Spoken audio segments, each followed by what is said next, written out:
ए बच्चियों वालों तुम्हें मुबारक हो, ए बेटियों वालों तुम्हें मुबारक हो। अपनी बेटियों को कभी बुरा ना समझना। नबी पाक अलैहिस्सलाम फरमाते हैं जिस शख्स के बेटी हो वो उसे जिंदा दफन ना करे, उसे जलील ना समझे, तो अल्लाह अज़्ज़ व जल उसे जन्नत में दाखिल कर देगा। एक और जगह नबी पाक फरमाते हैं अल्लाह अकबर। ये हदीस तो मैं कहता हूं खत्म है ना, इसके बाद अल्फाज ही नहीं बचते।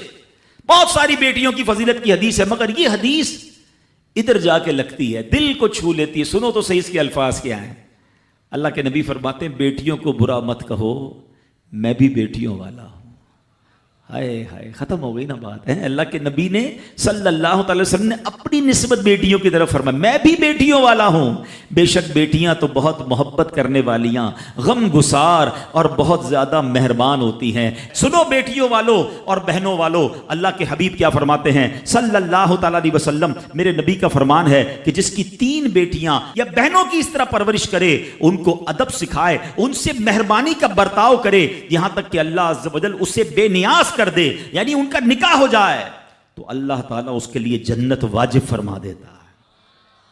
ये इरशाद सुनकर एक साहबी खड़े हो गए। साहबा के सवाल भी बड़े कमाल के होते थे। यकीन करो हमारे बहुत सारे काम सीधे जो है ना, हमारे लिए बहुत सारी आसानियां साहबा के सवालात ने कर दी। अब हो सकता है यहाँ मेरा कोई भाई ऐसा बैठा हो जिसकी 3 बेटियां ना हो, हैं, वो कहता है मेरी तो 2 हैं। साहबी ने सवाल किया हुजूर अगर किसी की 2 हो तो अल्लाह, और दो लड़कियों की परवरिश करे तो इरशाद फरमाया उसके लिए भी यही अजर व सवाब है।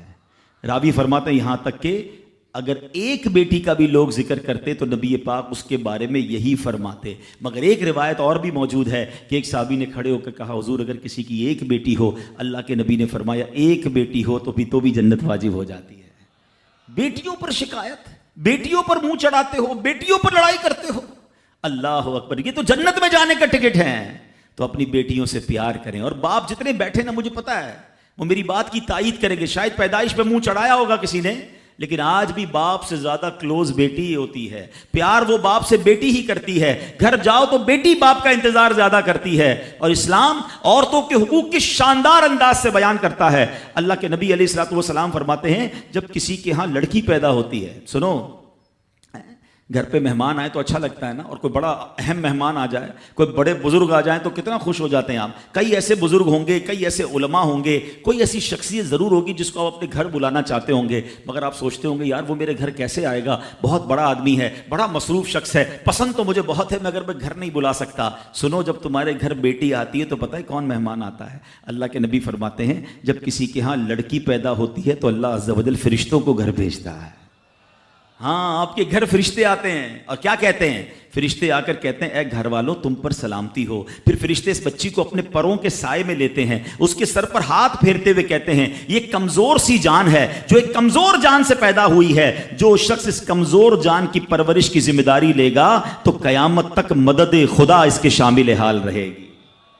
तो अब कभी भी बेटियों पर ज्यादती नहीं होने देनी। हाँ, बेटियों की दुआएं लो, बेटियों की खिदमत करो। और मैंने खुद देखा है, आपने भी देखा होगा, मैंने देखा है, बल्कि मैंने एक तरह से इंटरव्यू लिया है एक रिश्तेदार का कि यार आपकी 4 बेटियां हैं, 3 बेटियां हैं। कहता है यार जब से बेटियां आई हैं पता नहीं रिस्क किधर से आ रहा है। बेटियां तो क्या आई हैं, अल्लाह ने रहमत के दरवाजे खोल दिए हैं, क्योंकि उसने मुंह नहीं चढ़ाया।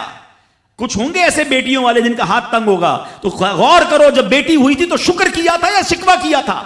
अल्लाह ने तो भेजी थी रहमत तुम्हारे घर पे, तुमने उस वक्त भी अल्लाह को नाराज किया, बीवी को गालियां दी, हंगामा किया, अब कहते हो रहमत नहीं आ रही। तुमने तो कितनी नाशुक्री कर ली। अगर तुम सजदा शुक्र अदा करते, अल्लाह की बारगाह में रिजा राजी रहते, अल्लाह बेटियां तो देता मगर तुम पर रहमत के और दरवाजे भी खोल देता। और हमने देखा है लोगों के रिस्क को बढ़ते हुए। तो कभी बेटी की पैदाइश पर आपने मुंह नहीं चढ़ाना है, हाँ, ना अपनी जौजा को ताने देने हैं। और